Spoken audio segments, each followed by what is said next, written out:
জীবন বাজি রেখেছেন, ফাঁসির মঞ্চে গিয়েছেন হাসতে হাসতে। রাজপথে আমরা একাধিকবার জেল থেকে বের হয়ে আবার রাজপথে মিছিল করে জনগণের পাশে ছিলাম। কিছুই করিনি। আমি মেসে আছি, কোরআন পড়তেছি, হাদিস পড়তেছি, পড়াশোনা করছি।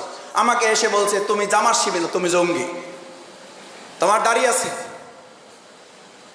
আপনি আমাদেরকে ঘর ছাড়া করতে চেয়েছিলেন, এখন আপনার পরিবারের সদস্যরা আপনার নিয়ে দুশ্চিন্তায় আছে, আপনি যেন তাদের ঘরে গিয়ে আবার না ওঠেন। মনে আছে, দেখেছো ইন্টারভিউ তাদের। আমাদের স্বামী হারা করেছেন, আমাদের এই শহীদ পরিবারের সন্তান হারা করেছেন। আল্লাহ তাআলা আপনাকে জীবিত রেখে জীবিত অবস্থায় আপনাকে পরিবার হারা করে দিয়েছেন। আর আমরা তখন বুক ফিলিয়ে জনগণের ভালোবাসা, আল্লাহর রহমত নিয়ে বলেছিলাম, আমাদের অফিস হারা করেছেন, আমাদের ঘর হারা করেছেন, ঢাকা মহানগরী